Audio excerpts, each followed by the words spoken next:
¿Podemos probar la existencia de Dios sin que seamos obligados a creer en Dios? ¿Cómo podemos saber que realmente existe Dios? ¿O no hay manera de saber que Dios existe? ¿Existen evidencias para la existencia de Dios?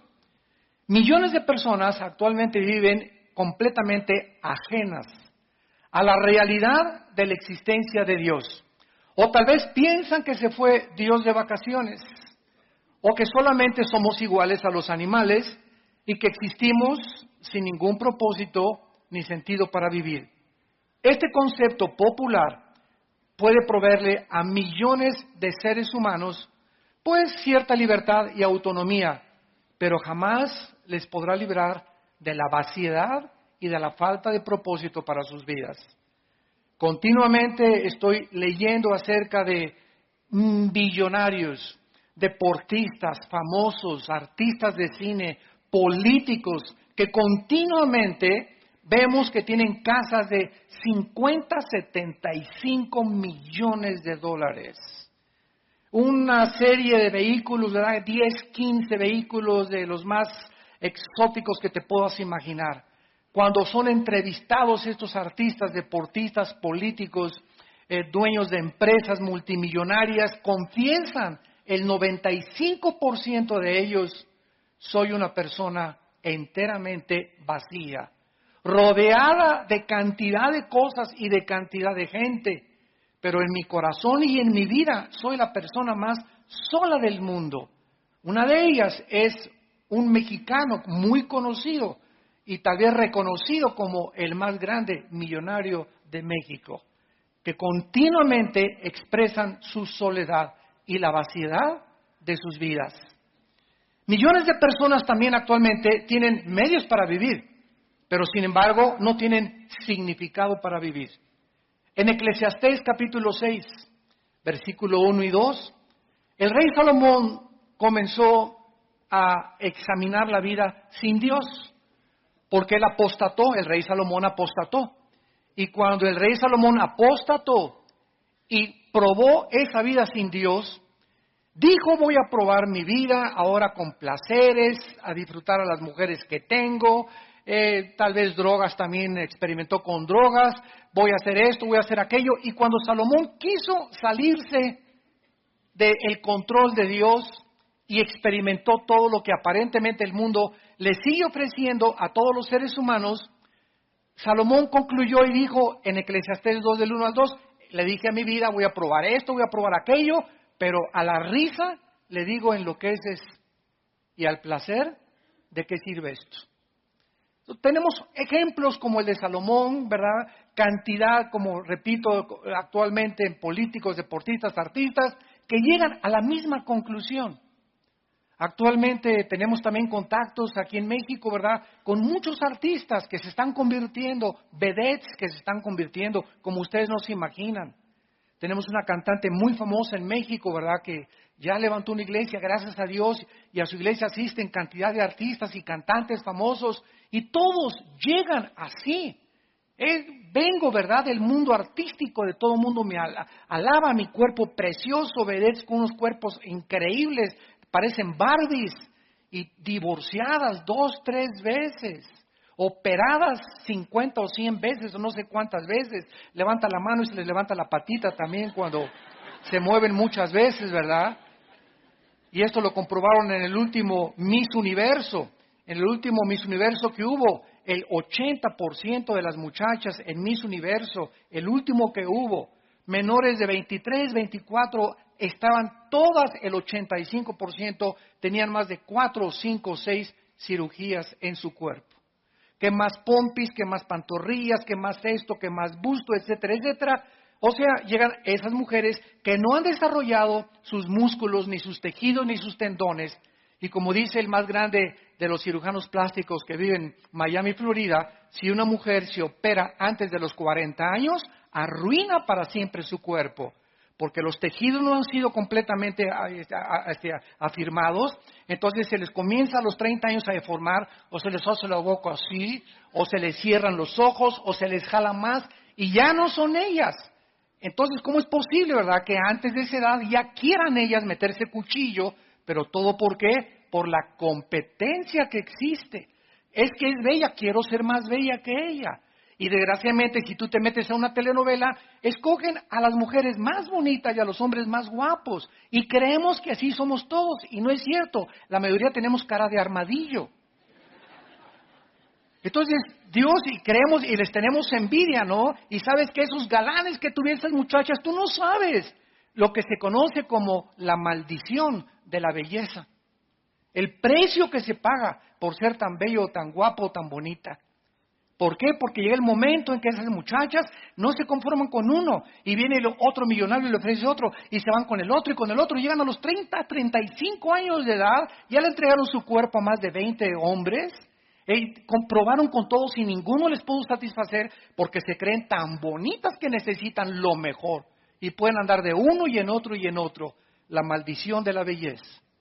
Qué padre, ¿verdad? Que te cases con alguien mejor con cara de armadillo, ¿verdad? Y que tu matrimonio dure mucho más tiempo y que te des cuenta que un matrimonio no puede estar basado en la belleza externa.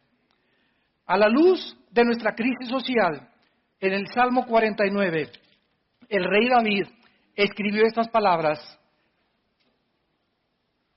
Salmo 49 del 11 al 2. Su íntimo pensamiento, o sea, de todas estas personas que estamos hablando y que nos rodean, el íntimo pensamiento de estas personas es que sus casas serán eternas. Piensan que les va a durar todo y que lo que tienen es eterno y se aferran a los bienes materiales. Sus habitaciones para generación y generación dan sus nombres a sus tierras. Esto es increíble porque hasta las iglesias ha entrado esto. Yo conozco iglesias donde si tú das cierta cantidad de dinero, a tu banca le ponen tu nombre. Increíble. Y esa banca solo tú te puedes sentar ahí. O sea, tienes una acción, ahora sí que se podría llamar, ¿verdad? Acciones dentro de las iglesias. O te dice que si mandas predicadores, si mandas tal cantidad de dinero, te van a mandar grabar en tal parte o en tal pared con letras de oro tu nombre. Entonces, todo esto, ¿verdad?, viene de la mercadotecnia mundana que se está infiltrando a la iglesia cristiana y que comenzamos a darnos cuenta, ¿verdad?, que a mí qué me importa que mi nombre o no esté mi nombre. El que es glorificado en la iglesia es el Hijo de Dios, Virgen de la Macarena. Mas el hombre, dice el Salmo, no permanecerá en honra, es semejante a las bestias que perecen. Increíble. Cuando es la palabra de Dios, el Espíritu Santo no se ha equivocado. Y el Espíritu Santo compara a este tipo de personas, las compara con los animales. ¿Por qué? Aunque no son animales, porque llevamos la imagen y la semejanza de Dios, viven solamente para trabajar, para comer y para dormir. ¿Qué hace una vaca? ¿Qué hace un burro? ¿Qué hace un perro? Comen, se duermen. Las vacas, todo el día, paste, y se duermen. Y se levantan y comen y duermen. Los animales para eso viven. Pregunta una persona, oye, ¿tú para qué trabajas? Para comer. ¿Y para qué comes? Para trabajar. ¿Y no hay otro propósito en tu vida? ¿No has podido descubrir a Dios? ¿No te das cuenta que puedes disfrutar de viaje a Acapulco o con dinero o sin dinero disfrutar la vida? No. ¿Por qué? Porque todas sus metas y todos sus objetivos son hacer dinero. Y se enseña a los hijos, dice, cásate con un muchacho que tenga esto, que tenga convertible, que tenga dinero y con una muchacha bonita y creemos que ya está garantizado nuestro destino. Dice el versículo 16 al 20 del mismo capítulo 40 de los Salmos, no temas cuando se enriquece alguno, cuando aumenta la gloria de su casa, porque cuando muera no llevará nada, ni descenderá tras él su gloria. Aunque mientras viva llame dichosa su alma y sea loado cuando prospere, entrará en la generación de sus padres y nunca más verá la luz. El hombre que está en honra y no entiende, otra vez se vuelve a repetir, es semejante a las bestias que perecen. El doctor Erich Fromm, que no era cristiano, pero está reconocido en el mundo académico como uno de los más grandes especialistas en la conducta humana. El doctor Erich Fromm escribió estas palabras que están bastante relacionadas con lo que acaba de decir el rey David. Dijo así el doctor Fromm: la mayoría de las personas que me visitan sufren de una muerte interior del alma. Viven en medio de la abundancia, pero no tienen gozo ni tienen paz. Estamos hablando de un psiquiatra, ¿verdad?, que famosísimo, reconocido como de los mejores que hay, que está reconociendo que hay algo mucho más en sus pacientes que les hace falta. En otras palabras, me visitan millonarios, me visitan hombres, médicos, diputados, políticos, y me doy cuenta que todas estas personas que me visitan no se diferencian de los animales, son como zombies. Parece que no tienen alma, no tienen más que un objetivo: vivir para qué, y ya que tengo dinero, ya que tengo belleza, ¿y ahora qué sigue? Ya fui presidente de la República, te dura 6 años, compadre, el puesto. Ya fuiste gobernador, te dura 4 años o 6 años. Y cuando acabes eso, ¿qué? Y ya soy guapo, y ya soy artista, y cuando llegues a los 40 años, que tengas cara de rana, ¿verdad? Y que ya se te haya quitado de la belleza y todo, ¿qué? ¿Vas a seguir viviendo en eso, obsesionada, como las artistas de Hollywood, como Elizabeth Taylor, que a los 80 y tantos años de edad se casó la niña 9 veces? Veamos ahora entonces la importancia de tener a Dios. El tema de la existencia de Dios tiene muy serias consecuencias para la existencia de cada uno de nosotros, porque ningún otro asunto es más importante para el ser humano y profundo que estar conscientes que no somos animales, que no vivimos solamente para producir, para hacer dinero, para destacar, para ser adorados, para ser aplaudidos, para ser reconocidos. Hay cosas mucho más profundas que esas en la vida. Es importante la importancia de Dios antes de probar la realidad de Dios como lo vamos a hacer. Hace algún tiempo un oficial de policía observó a un hombre en la orilla de un puente que estaba listo para aventarse y suicidarse. El policía se acercó con este suicida potencial y le dijo: hagamos un trato, dame 10 minutos para probarte que vale la pena vivir. Y entonces te doy yo a ti 10 minutos si tú me demuestras por qué no vale la pena vivir, y te avientas entonces. Bueno, pasaron 20 minutos y entonces le dijo el policía: si no te convenzo, te puedes suicidar. Después, de acuerdo a esta historia, después de los 20 minutos, los dos se tomaron de la mano y se brincaron hacia abajo.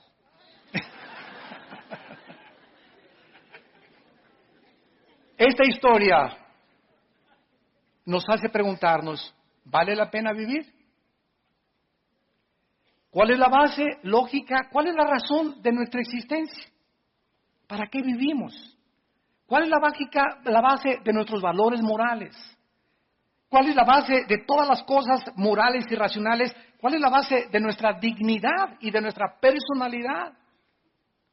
Un gran hombre también literato, William Shakespeare, inglés, escribió Hamlet y otras obras. Yo me recuerdo cuando era joven que también estuve mucho tiempo en el drama y me encantaba la actuación. En una obra de teatro en la escuela me dieron el papel de Hamlet: morir, vivir, dormir no más. He aquí el problema, que es más levantado para el espíritu sufrir los golpes y los dardos de la insultante fortuna, o levantar las armas contra un piélago de calamidades y haciéndole frente a acabar con ellas. No se me olvidan todavía todas esas frases de la obra de Hamlet que tenía yo que repetir. Y es lo que dice Hamlet: morir, dormir no más. O sea, ¿no te gusta vivir? Mátate.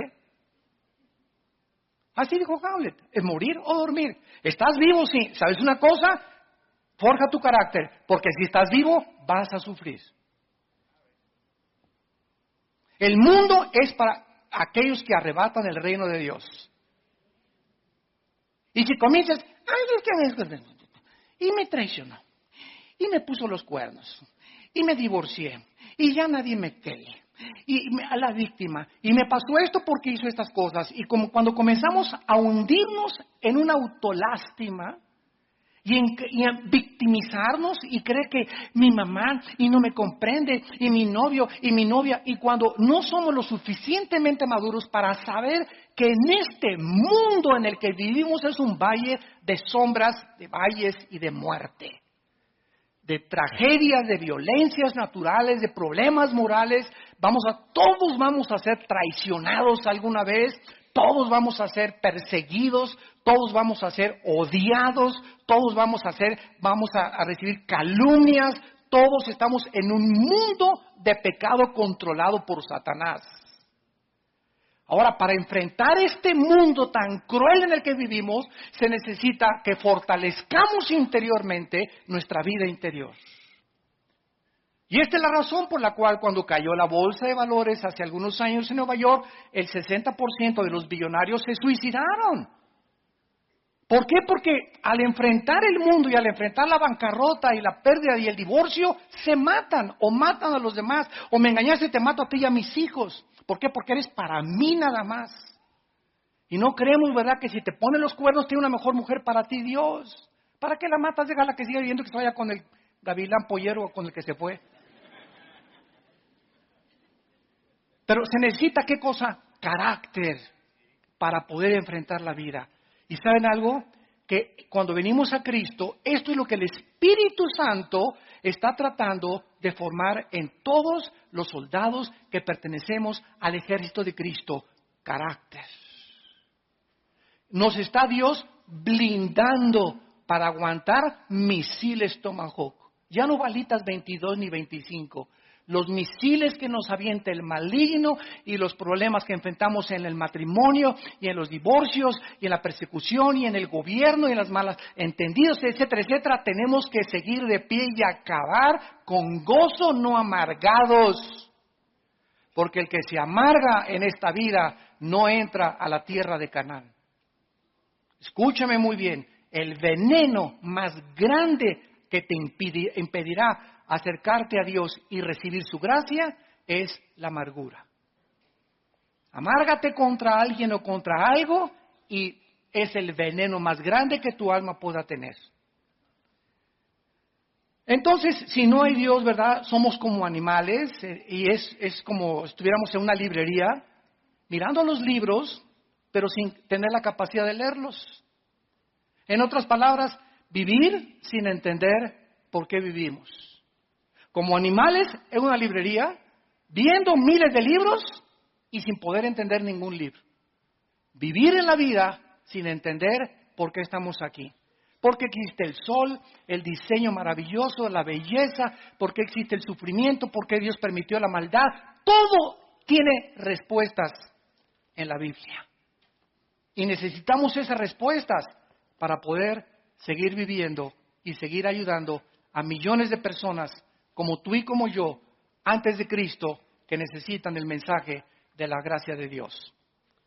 ¿Somos acaso, señores ateos, el producto accidental de la materia que evolucionó de un grano de polvo y se desarrolló en personas humanas, señores ateos? ¿Acaso, si realmente existe una creación accidental, como dice y sostiene la teoría de la relatividad y la teoría de la evolución de Carlos Darwin, de Friedrich Nietzsche, de Sigmund Freud, de Jean-Paul Sartre, de Bertrand Russell y de todos estos hombres ateos que han tratado de escribir que somos el resultado de un accidente? Si somos el resultado de un accidente, todo comenzó con algo. Ahora, si comenzó todo con la materia, ¿acaso la materia puede pensar? ¿La materia puede tener conciencia? Entonces, ¿de dónde salieron los pensamientos y la conciencia? Que son nuestros pensamientos. Nuestros pensamientos trascienden la materia. Yo no puedo capturar los pensamientos, ni tú sabes lo que yo estoy pensando. Pero estoy en un mundo espiritual donde estoy en contacto, pensando con seres espirituales, porque Dios conoce mis pensamientos. Entonces, estas explicaciones no tienen respuesta en el ateísmo. ¿Acaso la materia produjo los sentimientos y la conciencia? ¿Puede la nada producir nada? ¿Cabeza de calabaza?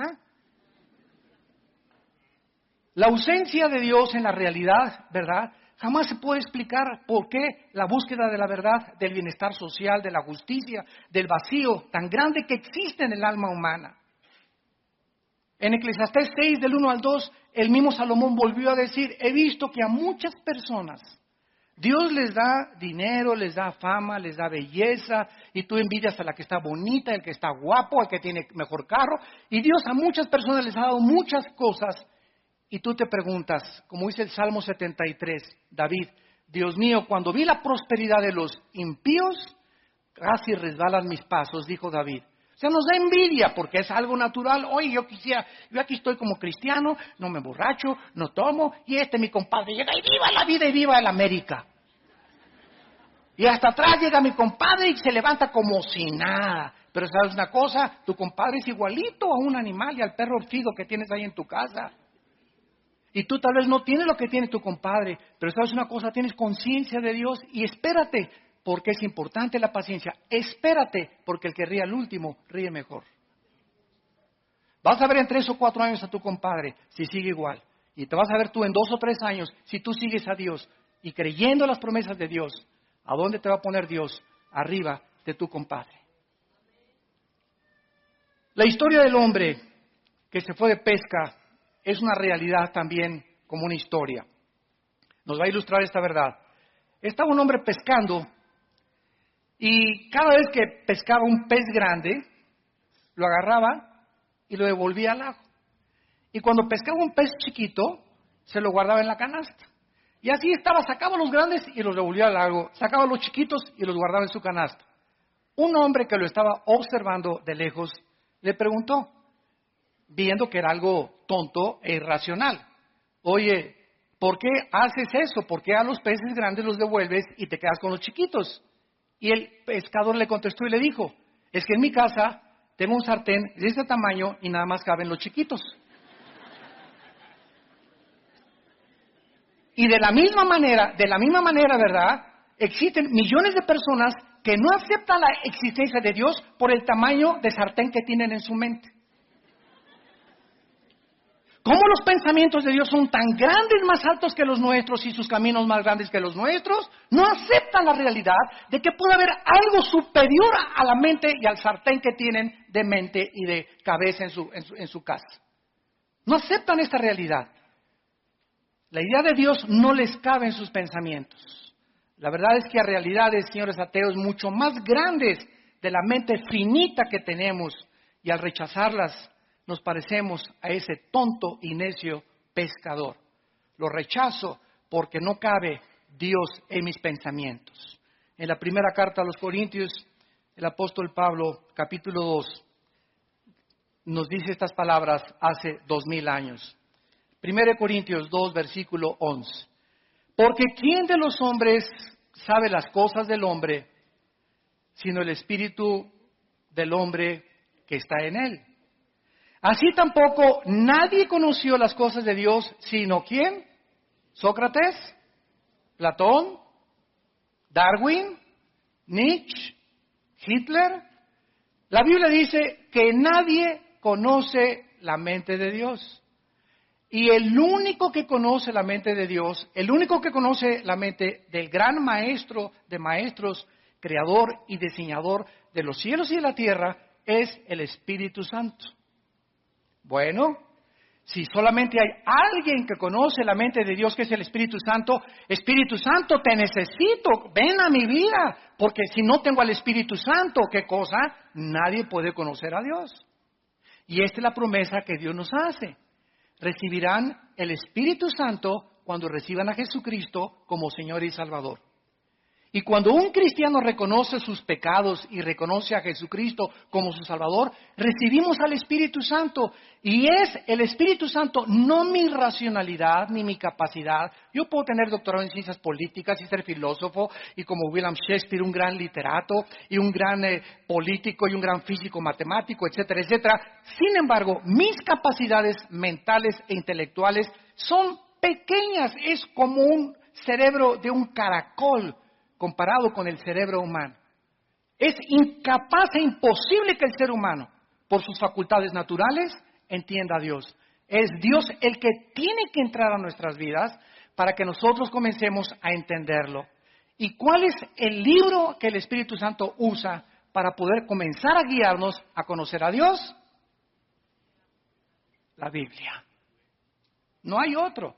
No es el Código Da Vinci, no es el Evangelio de San Judas Tadeo, no son los libros que encontraron por allá escondidos, no es los libros de José Benítez, El caballo de Troya, no es esas cosas. No esperes conocer a Dios en los autores de libros del mundo, porque ellos hablan barbaridad y medias. Les llamamos diarreas mentales, yo les llamo marihuanadas.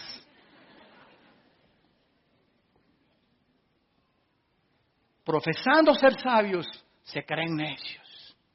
Y comienzas a leer esto al filtro de la Biblia y te espantas de la realidad.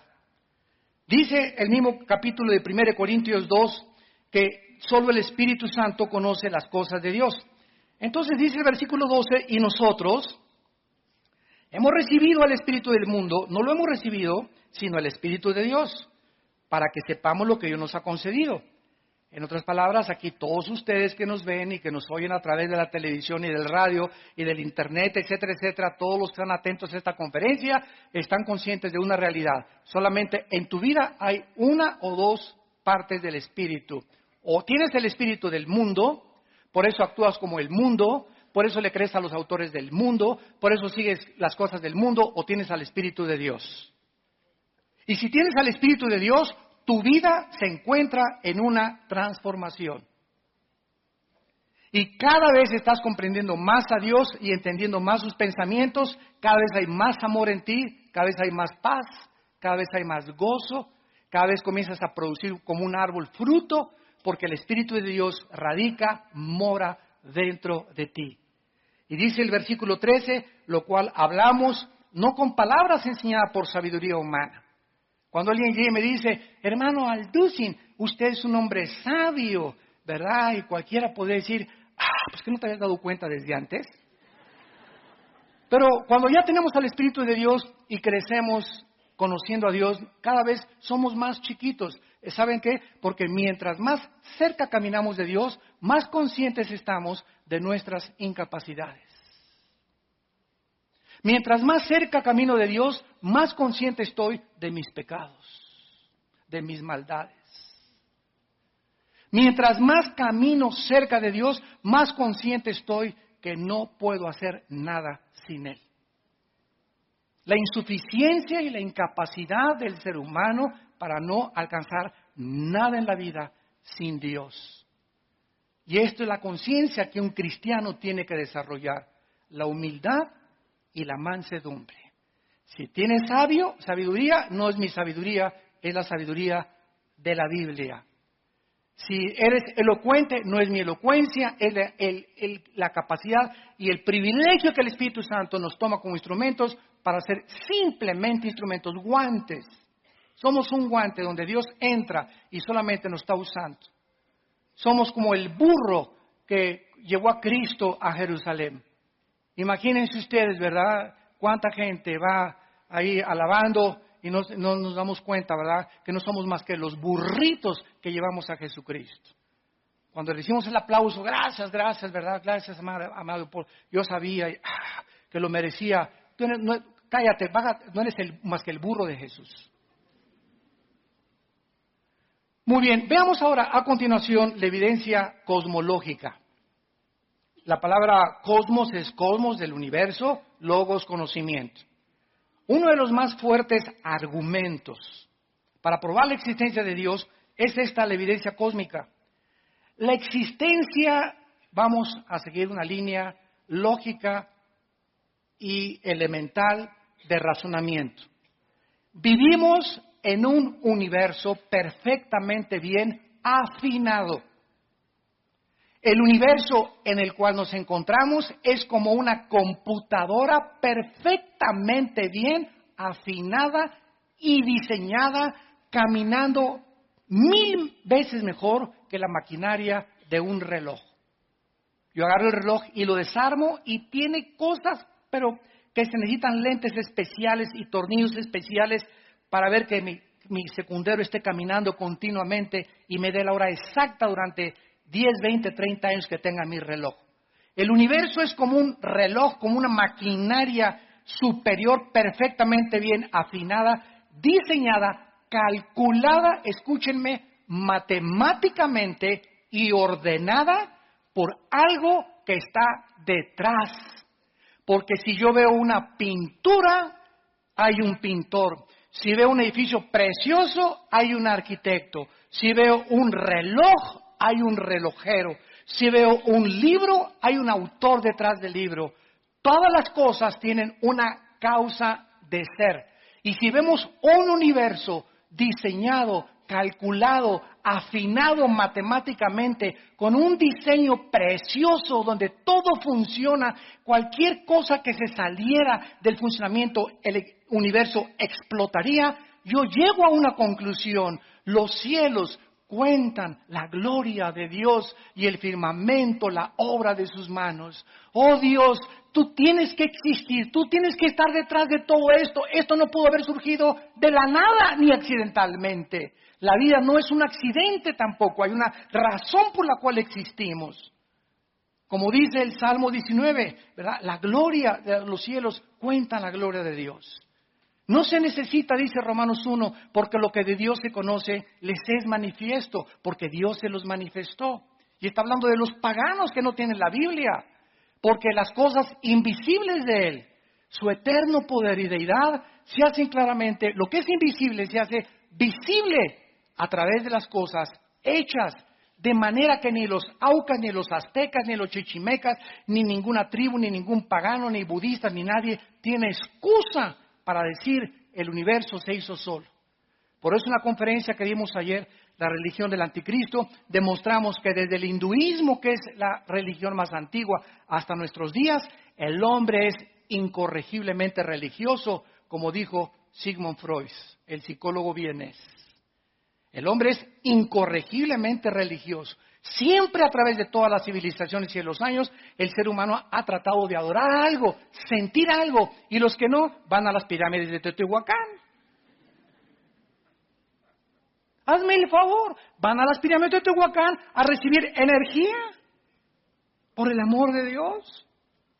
O se van a a las pirámides de Egipto, tantas cosas que inventamos, ¿verdad? Pero es que estamos conscientes de que hay algo que trasciende nuestra conciencia humana y la vida natural del ser humano en este planeta. Vean ustedes en Isaías 40, hace 2750 años, lo que este profeta escribió acerca de Dios. Isaías 40, versículos del 12 al 14. ¿Quién midió las aguas con el hueco de su mano? ¿Saben ustedes la cantidad de agua que existe en el planeta Tierra? ¿Saben ustedes que 2/3 partes del planeta son agua? Y dice el profeta, guiado por el Espíritu Santo, que esta cantidad de agua cabe en la mano de Dios. Es simplemente usando comparaciones para que tengamos una ligera idea nada más de la grandeza de Dios. Con 3 dedos juntó el polvo de la tierra.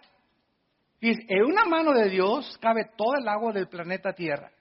Le bastaron 3 dedos para los trillones de trillones, cuatrillones, quinquillones de granitos de arena que hay en el mundo. Dios los juntó con 3 dedos.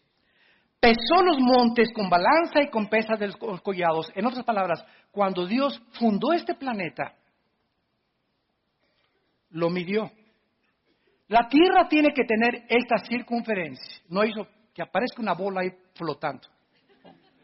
Midió exactamente Dios porque Él es el gran diseñador.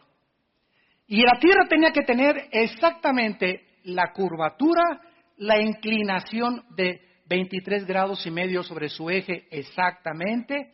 La distancia que tenía que tener la Tierra del Sol tenía que ser perfectamente bien calculada, porque más cerquita del Sol o el Sol más rojo o menos azul no podría producir la fotosíntesis. Tendría la Tierra que dar su giro en 24 horas para que nosotros no sintiéramos que estamos en la rueda de la fortuna. ¿verdad? Ahorita la Tierra está girando a cierta cantidad de kilómetros sobre su eje en 24 horas y al mismo tiempo nuestro planeta está siendo trasladado. Gira y se traslada y ninguno lo siente. Pues gracias a esto Dios calculó para que el movimiento fuera perfecto y para que a través de este movimiento de la Tierra y su traslación hubieran 4 estaciones del año. Para que no nos aburriéramos con puro invierno, con pura primavera, con puras hojas cayéndose en el otoño, ¿verdad? Para que tuviéramos diferencias y supiéramos que la vida tiene cambios. Hoy es primavera, ahora el otoño se comienzan a caer y así es la vida. La vida a veces tenemos valles, ¿verdad? Donde estamos tranquilos y hay montes que subir. Hay montes y valles. En los montes nos ejercitamos, bajamos a los valles, pero en la vida hay sombras y muerte y sufrimiento y Dios nos está entrenando para enfrentar la vida con valor. Dice en el versículo 13, ¿quién enseñó al Espíritu de Jehová? ¿Los ateos? ¿Quién puede? Si este Dios existe, estamos siguiendo solamente la ley de la cosmología. Si este Dios existe y nos ha maravillado con esta creación, ¿puede un ateo decir, bueno, mira, yo no creo en Dios, porque si Dios es Dios, ¿por qué permite que los niños se mueran? ¿Y por qué permite tantas maldades y los tsunamis y las tragedias? Bueno, señor ateo, es lo que yo les he contestado. Tú no estás dudando, fíjense, tú no estás dudando, tú te dices ateo y me estás diciendo que eso fue lo que te guió al ateísmo, porque el 90% de los ateos son ateos heridos, lastimados. Algo les pasó en sus vidas que se amargaron contra Dios. No pudieron explicar lo que estaba pasando y atacaron a Dios. O están atacando a alguien que no existe. Entonces yo le dije una vez a un ateo, ¿verdad? En una universidad, le dije, mira, tú no estás atacando el Espíritu.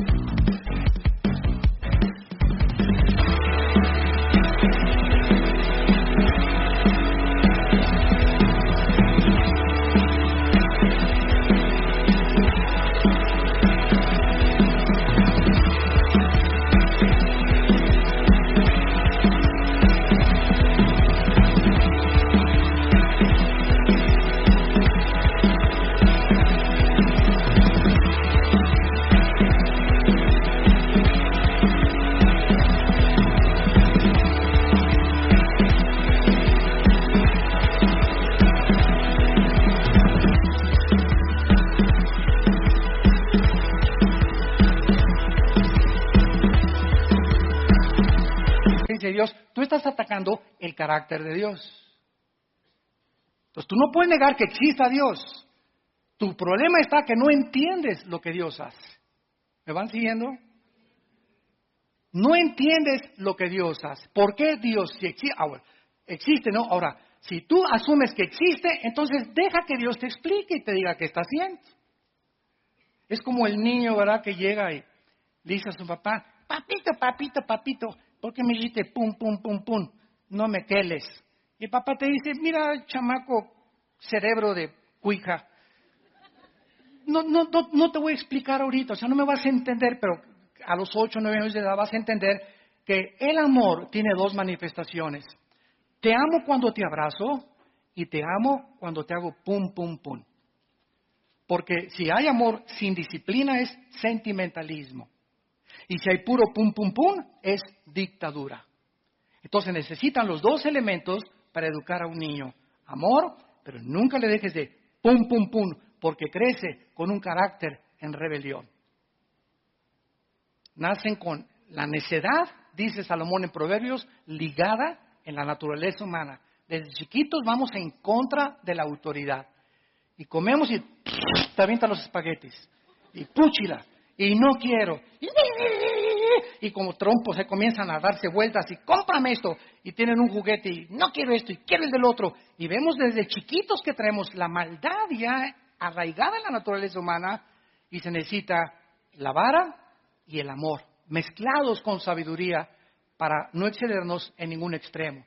Bueno, así es Dios. Tú no entiendes por qué permitió al diablo, ok, lo vas a entender como dijo Don Teofilito. Porque sus pensamientos son más grandes que tus pensamientos. Entonces no trates de combatir y pelearte con una cosa superior a tu vida. Esto es lógico. Bueno, entonces, ¿cómo lo puedo entender? Ok, reconoce que Él existe, que Él murió en la cruz por tus pecados, que pagó con su sangre, con su Hijo Jesucristo.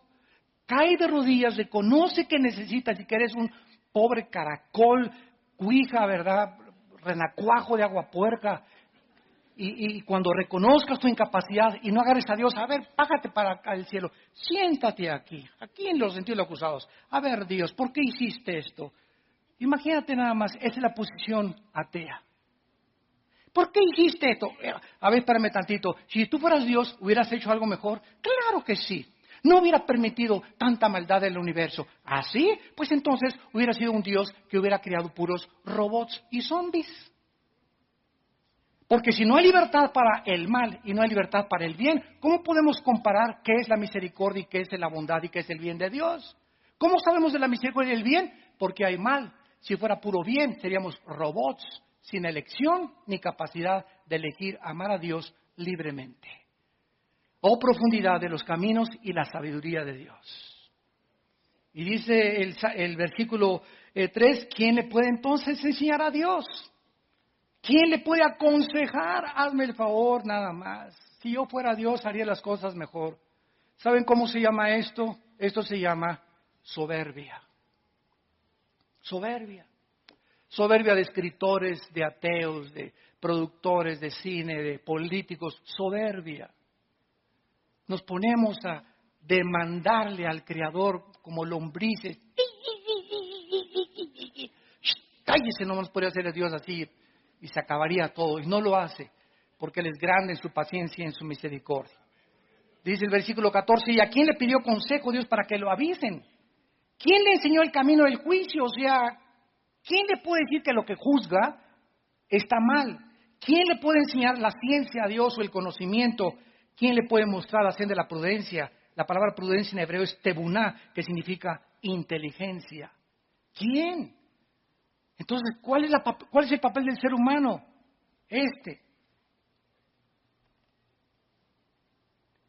El Señor da y el Señor quitó, sea su nombre bendito. Dios, enséñame, me arrepiento hasta el polvo y enséñame tú el camino. Yo no soy nada ni nadie sin ti. Vengo a seguirte y a obedecer tu santa voluntad. Ese es nuestro papel como seres humanos. No somos dioses. Y cuando tú hagas esto, no te imaginas las bendiciones que Dios derramará sobre tu vida. En esta evidencia cosmológica, ¿verdad?, que podríamos extendernos un poco más, encontramos pues también una frase del gran filósofo Jean-Paul Voltaire. Voltaire dijo, si Dios no existiera, ante ver la cosmología del universo, sería necesario inventar a un Dios. Fue lo que dijo Jean-Paul Voltaire. Si Dios no existe, hay que inventarlo, porque esto no puede haber salido de un accidente. Entonces, todo este peso de la evidencia cosmológica también se confirmó por los científicos. ¿De qué manera científicamente se demostró la existencia de Dios? Por la segunda ley de la termodinámica. ¿Qué dice esta ley? Que todo absolutamente en el universo está sufriendo un desgaste natural de la energía, lo cual se conoce como la ley de la entropía. Todo se echa a perder. Nuestro cuerpo está envejeciendo todos los días, muriéndose celularmente. Los edificios tenemos que cambiar la pintura, el agua se echa a perder, todo se oxida. El refrigerador nos muestra que la ley de la evolución no existe. En lugar de que estemos evolucionando, está retrocediendo. El universo está consumiéndose. El sol está perdiendo millones de toneladas más a cada segundo. El universo no ha existido eternamente. Es como un reloj que se le dio cuerda y se le está acabando la cuerda. Y los científicos lo reconocen. Sin la ley de la entropía o de la segunda ley de la termodinámica, no existiría ninguna ciencia. Absolutamente ninguna, porque todas se basan en la primera y la segunda ley de la termodinámica. Antes de que estas leyes fueran descubiertas, la Biblia en el libro de los Hebreos, capítulo 1, ya hace 2000 años, decía estas palabras. Hebreos capítulo 1, versículo 10. Tú, oh Señor, en el principio fundaste la tierra y los cielos son obra de tus manos. Fíjense lo que dice el libro de Hebreos. Ellos perecerán, o sea, en la Biblia está escrito, antes de que se descubriera la segunda ley de la termodinámica y la ley de la entropía, que el universo estaba desgastándose. Y hace 2000 años no había telescopios, calculadoras, ni las computadoras que tenemos actualmente. Pero el autor Hebreos ya está escribiendo y está profetizando que el universo va a perecer, va a llegar a un fin, mas tú permaneces. Ellos perecerán, mas tú permaneces, y ellos se envejecerán como una vestidura. Como un vestido los envolverás y serán mudados, pero tú eres el mismo y tus años no acaban. Esto contesta la famosa pregunta de los niños, ¿quién creó a Dios? ¿No te han preguntado eso a alguno de tus sobrinos, nietos o tataranietos? ¿Quién creó a Dios? Bueno, esto es muy importante, ¿verdad? Si el universo tuvo un principio, tiene una causa, ¿correcto? Síganme con mucho cuidado. El universo tuvo un principio, el universo tiene una causa. Notemos algo, que todo lo que tiene una causa, ¿verdad? Tiene un principio. Pero notemos que no dijimos que todo tiene una causa. Dios, para contestar esta pregunta a los niños, mijito, Dios no tiene una causa, porque Él ha existido no desde el principio. Dios no tiene principio, solamente lo que tiene principio tiene una causa. La materia, el espacio y el tiempo tuvieron un principio, Génesis 1:1. Entonces tuvieron un principio, pero Dios, al no tener un principio, no necesita una causa para existir. ¿Capiche? Dios, al no tener una causa, no necesita, ¿verdad?, un principio, ni tiene un principio para tener una causa. Entonces, cuando decimos, Dios es eterno, muchos cristianos creen, es que Dios tiene billones de años de existencia. O sea, metemos a Dios a nuestras 4 dimensiones en que vivimos y creemos que Él está viviendo nuestras 4 dimensiones, pero nuestras 4 dimensiones tuvieron un principio. Cuando Génesis 1:1 dice, hubo un principio en el cielo y la tierra, significa que cuando Génesis 1:1 comenzó la materia, el espacio y el tiempo. Y esto lo comprobó Alberto Einstein, que la materia, el tiempo y el espacio fueron juntos y creados al mismo tiempo los 3. Entonces, Dios es eterno, no significa que ha vivido millones de años, significa que Él vive en otra dimensión que no es la nuestra. Entonces, cuando hablamos de eternidad, no es de millones de años para nosotros, pero la eternidad de Dios es que Él no es semejante a nosotros, ni vive limitado, ni sometido a 4 dimensiones. Robert Hastrow, director del Instituto para los Estudios del Espacio de la NASA, dijo, ¿verdad?, el tiempo, la materia y el espacio establecidos por la teoría de la relatividad E igual a mc al cuadrado, la energía igual a la masa por la velocidad.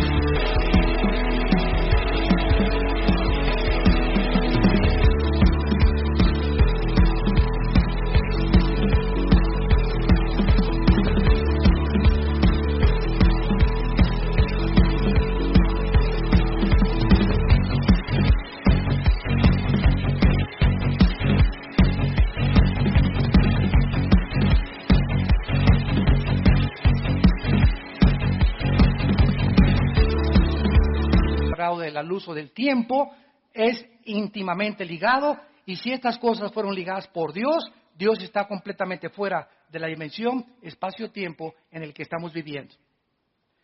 Y finalmente encontramos nosotros la evidencia teleológica, que es el estudio de la finalidad. ¿Saben ustedes cuál es una de las más grandes mentes científicas para que se la restriegues hacia tu maestro ateo en la escuela. Isaac Newton. Una de las mentes científicas más grandes. Nació en 1642, murió en 1727. Isaac Newton escribió en su libro La filosofía de Newton de la naturaleza. Métete al Google y la puedes localizar. La filosofía de Newton de la naturaleza. Newton escribió, cuando veo la distancia perfecta del Sol a la Tierra, no puedo creer que haya sucedido por accidente. Este universo es maravilloso y solo pudo provenir de un ser inteligente que gobierna y ordena todas las cosas como Señor de todos y de todo, mi Señor Jesucristo. Newton era cristiano y escribió comentarios del libro de Apocalipsis. Y podríamos seguir diciendo más evidencias, el diseño de la vida. Ahora que se descubrió en 1954, el doctor Crick, el ADN, el ácido desoxirribonucleico, que forman todas las células que tenemos en el cuerpo, comenzó el mundo a introducirse en que dentro de todas nuestras células hay un código, un software. Y para que haya información, un código, tiene que haber alguien que puso esa codificación. No se puede codificar nada sin una mente inteligente. ¿Quién puso en cada uno de los billones de mis células de mi cuerpo y del tuyo la información para reproducirnos exactamente iguales? Esto es maravilloso. La evidencia de la conciencia moral. Emmanuel Kant, 1724-1804, escribió en su libro La crítica de la razón. Dos cosas llenan la mente con asombro y admiración: los cielos llenos de estrellas y la ley moral dentro de mi vida. Todos estos hombres del pasado reconocieron de alguna forma a los filósofos griegos que Dios existía. ¿Cuándo surgieron los ateos? En el siglo XX. Cuando alcanzamos la tecnología y los descubrimientos científicos, el hombre se envaneció en sus razonamientos. Su necio corazón fue entenebrecido y profesando ser sabios, se hicieron necios. Y finalmente, la evidencia cristológica. Realmente es la más grande evidencia de todas. Esta evidencia no puede ser descartada tan fácilmente. El gran filósofo francés Jean-Jacques Rousseau dijo en 1735 de ninguna manera Rousseau simpatizaba con el cristianismo. Escribió: si la muerte de Sócrates fue la de un filósofo, la vida y muerte de Jesucristo fueron la de un Dios. En su libro The Miracle of Unbelief, el milagro de la incredulidad. Todos estos hombres literatos de alguna forma tenían que llegar a eso. La evidencia bíblica indica que Jesucristo fue el Hijo de Dios. O fue el psicópata, paranoico, maniático, depresivo, más grande que la historia ha conocido. O Cristo es lo que Él dijo ser. O vuelvo a repetir, fue el loco más grande que se haya atrevido a decir: yo soy el camino, la verdad y la vida. Yo soy la resurrección de la vida. Y he aquí que he vencido la muerte, y cualquiera que crea en mí tiene vida eterna, y nadie conoce al Padre más que yo, y aquellos a quienes yo se los puedo hacer revelar. Y yo soy el pan que ha descendido del cielo y da vida a los hombres. Cualquiera que ustedes me siga no andará en tinieblas, porque yo soy la luz del mundo. Cristo nos viene a traer un mensaje de esperanza. No son animales. No fuimos creados por accidentes, ni somos el resultado de una selección natural, ni venimos de la evolución. Tenemos la imagen, la semejanza de un Creador que nos da testimonio en nuestra conciencia moral que somos agentes responsables de nuestras decisiones. Y que cada decisión que yo tomo en mi vida tiene consecuencias para bien o para mal. He aquí les pongo, dice la Biblia, la bendición y la maldición. Escojan ustedes en quién quieren creer. Examina las evidencias. ¿Estás buscando a Dios? Examina estas evidencias. Si dices que eres ateo, siempre les pregunto: oye, ¿por qué eres ateo? Porque no encuentras a Dios. ¿Dónde lo buscaste? ¿No sales de Cholula? Ya viajaste por toda la Tierra, ya viajaste por todo el universo y me puedes decir: no lo encontré. Como dijo Yuri Gagarin, el astronauta ruso, para terminar: fui al espacio y no encontré a Dios. Y le contestó un astronauta cristiano americano: si tú hubieras salido de la nave, lo hubieras encontrado.